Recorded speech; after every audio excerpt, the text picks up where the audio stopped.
Muy buenas tardes a todos y muchas gracias al equipo del Congreso Futuro por la invitación. Pienso que muy a menudo somos testigos de un debate que yo considero artificial entre la economía por un lado y la economía de libre mercado y por el otro lado un sistema económico con menos desigualdad, como si habría dos sistemas. Uno, el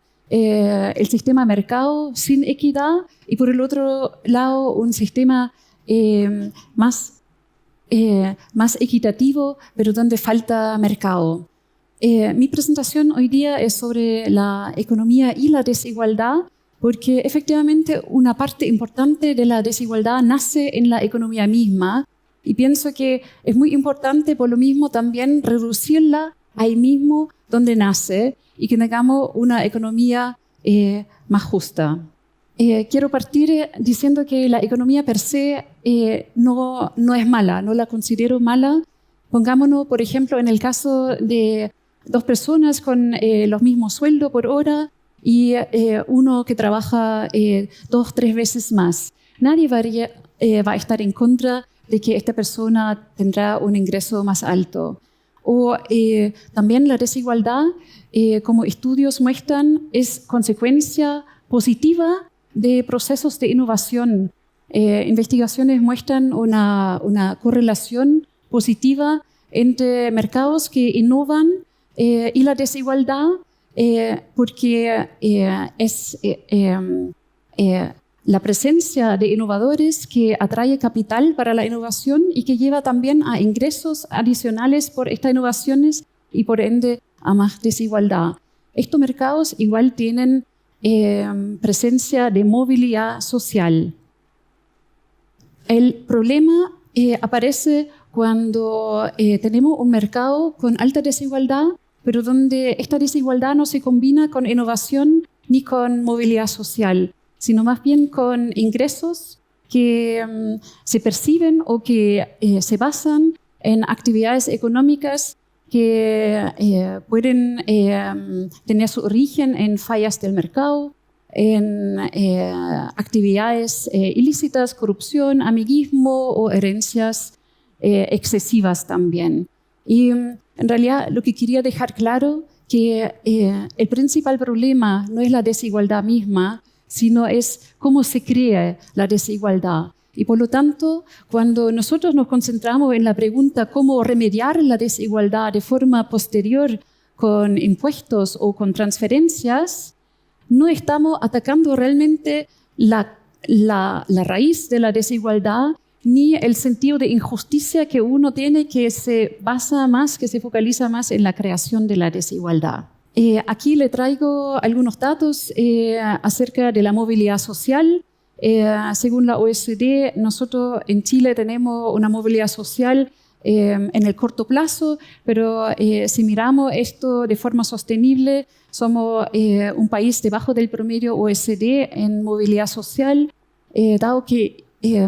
niños de familias del último decil de ingresos necesitan hasta 6 generaciones para llegar al promedio de los ingresos. También tenemos, además de la falta de movilidad social, una excesiva desigualdad y todos sabemos que el Gini ha ido bajando en Chile, pero eso no quita que seguimos siendo un país extremadamente desigual. Por ejemplo, a nivel del capital, que es más difícil de medir, con datos de Credit Suisse, podemos mirar que el 10% de los hogares más acomodados en Chile concentra más o menos el 70% del patrimonio neto. Y con eso estando uno de los países con más desigualdad de capital. Y si miramos esta concentración para el 1%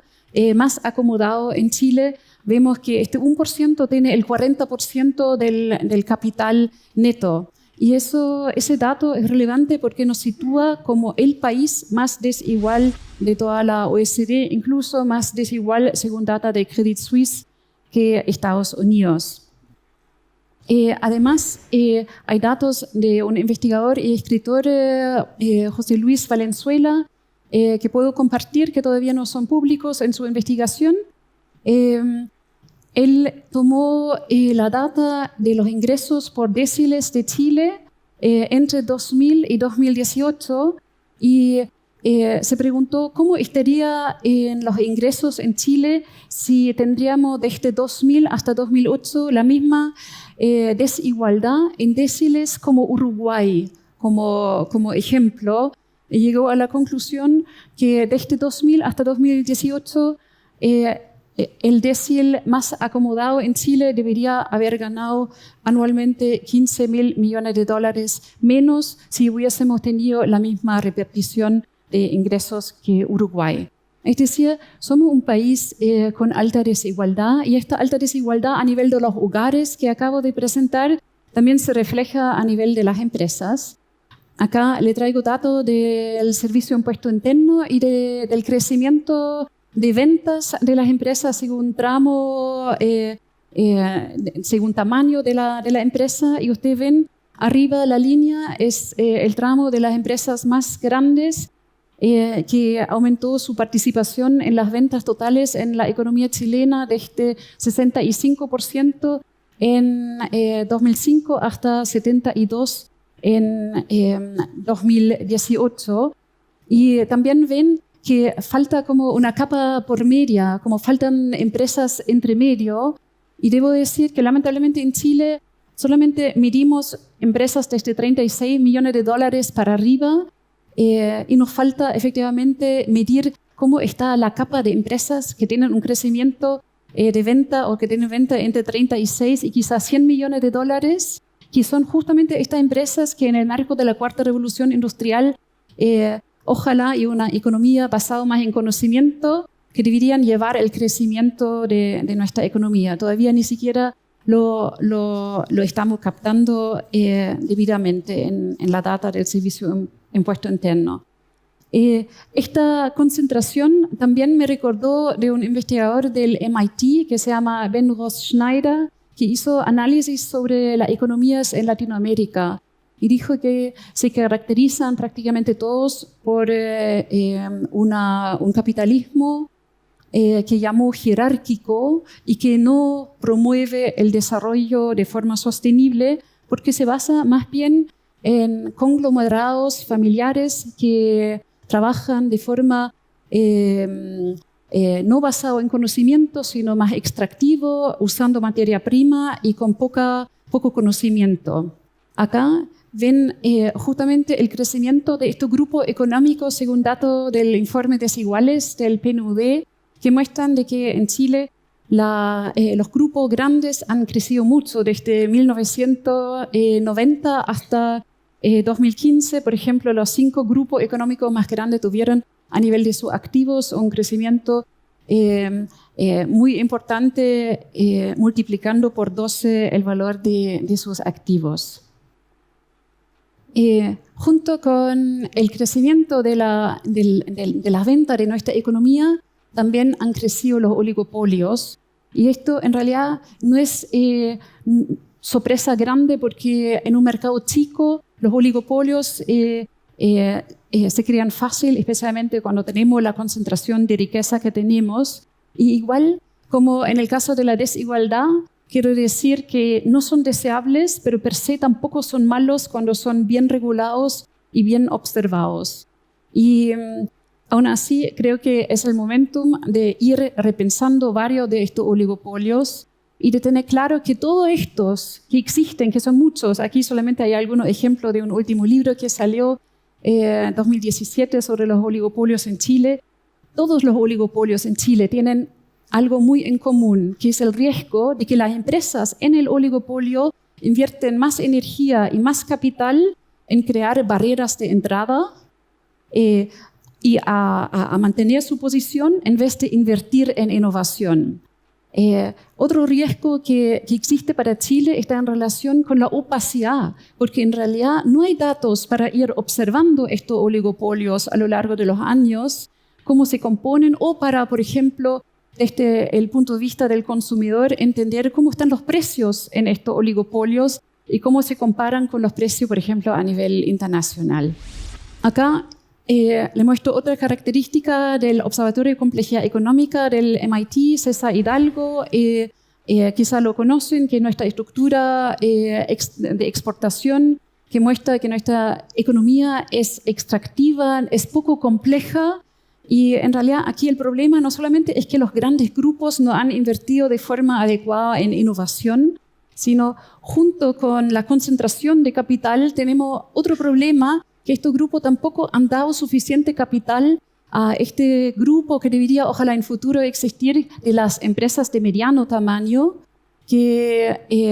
necesitan financiamiento para hacer scale up y para crecer y ojalá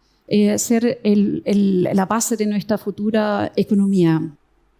basado más en conocimiento y no en el valor de la tierra o de los minerales nuestros. Del Growth Lab de Harvard, aquí pueden mirar el crecimiento o la evolución de la complejidad económica de Chile y que se ha mantenido durante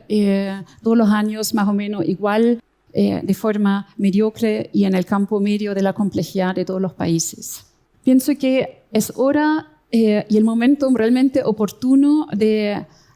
poner el foco del debate no tanto en cómo remediar posteriormente la desigualdad, sino preguntarnos por qué se crea la concentración de capital, por qué tenemos la desigualdad y ver cómo desde la propia economía, cómo reducirla y crear un mercado que es más móvil y que da más oportunidades a todas las personas. Y acá uno de las personas, para no citar Luigi Zingales, que después va a hablar, que le traigo es el premio Nobel Angus Deaton, que está haciendo en este momento una investigación muy interesante sobre el mercado en UK y la desigualdad,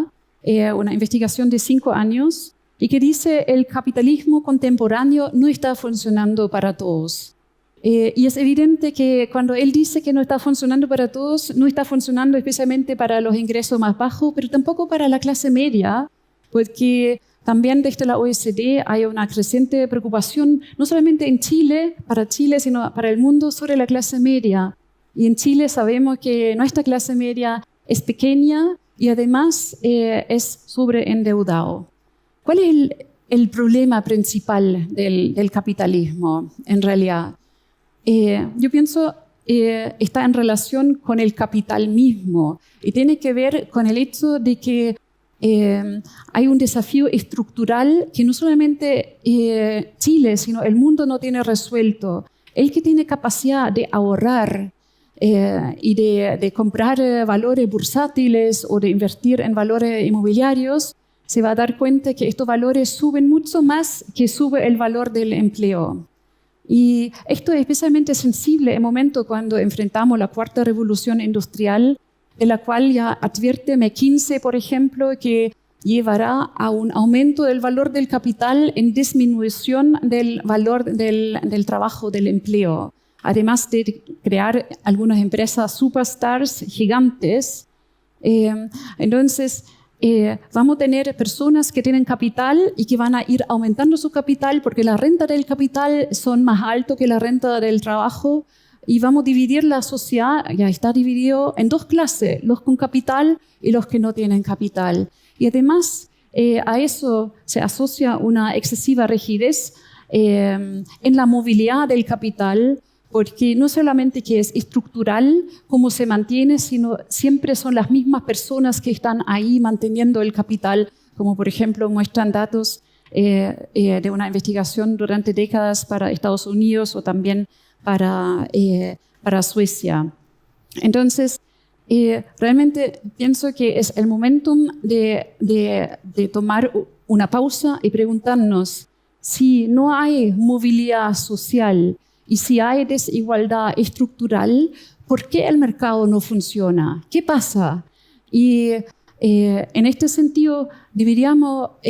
realmente pensar si este sistema actual que tenemos no es más bien un capitalismo dinástico, para usar un adjetivo que usó Bill Gates recién en un análisis que publicó fin del año, donde hizo ver que la próxima década va a tener una de sus principales preocupaciones va a ser la desigualdad y justamente la excesiva acumulación de capital durante una generación pero también cómo se traspasa esta misma desigualdad a la otra, creando inmediatamente una desigualdad que se auto-perpetúa de una generación a la otra. En realidad, este desafío es estructural y no es solamente de Chile, por lo que todos los países van a tener que enfrentar cómo buscar una solución de forma estructural también. Yo quiero con eso terminar acá citando a Adam Smith y invitando que volvamos a revisar la filosofía básica de nuestra economía. Ya Adam Smith en su Wealth of Nations dijo que nuestra economía, para que funcione, debería tener un mínimo de equidad. Y además dijo una segunda cosa: nuestra economía debería poner el consumidor en el centro, no el productor. Entonces, estas dos características me parecen sumamente importantes de volver a recordar y repensar cómo tenemos que avanzar en nuestra economía para que efectivamente sea más justa desde su raíz. Y en concreto, lo que yo creo que Chile debería hacer, lo que UK ya hizo, es crear una comisión de justicia económica y con el fin de revisar estructuralmente cómo avanzar para que la economía sea un motor de bienestar para la sociedad. Porque si finalmente se percibe como injusto desde su base y si esta economía tiene después empresas que exportan en vez de solucionar problemas en la sociedad, como dice Nick Hanauer, y esta empresa quizá automatizan su empleo y nadie sabe cuánto impuesto pagan, la pregunta es, ¿cuánto valor ven los ciudadanos en una economía así? E incluso cuando pagan impuestos terminan en un Estado que es tan ineficiente que hasta que esto llega al ciudadano tarda mucho. Entonces, una comisión de justicia económica, como se hizo en UK, debería revisar esto estructuralmente, pero con una característica principal de ponerse como meta medible a 10 años, cómo tener una movilidad social a nivel de ingresos y capital que va disminuyendo. Y tal como lo hizo B.H.B. Billington cuando se propuso tener igualdad de género, debería ponerse las metas medibles antes de saber la solución, porque si no va a ser muy difícil de ir avanzando de forma concreta. Y yo pienso que esta comisión debería también crearse desde la misma economía. No debería ser algo autoimpuesto por el gobierno, sino los gremios son los que hoy día deberían estar invitados a crear la solución de forma medible y también junto con estas soluciones frente a la desigualdad avanzar de forma muy clara en transparencia. Francamente, yo me dedico a análisis de datos con el Observatorio Gasto Fiscal y me parece que tenemos pocos datos acerca del gasto público, pero menos aún datos sobre nuestra economía. Eso no puede ser. Todos nosotros, los ciudadanos, deberíamos ser observadores de cómo avanza la desigualdad de ingresos, de capital, cómo es la movilidad dentro de una empresa, cuánto invierte en innovación una empresa y hasta la pregunta cuánto impuestos paga una empresa deberían hoy día ser abordados y a mi juicio deberían ser transparentes. Así que la invitación es que ojalá creamos la solución desde la economía misma, con los gremios, de forma medible, con metas claras y junto con eso debo decir cuando termino, para que entiendan mi crítica a la élite económica, la hago desde mi posición personal porque soy parte de la élite económica también. Muchas gracias.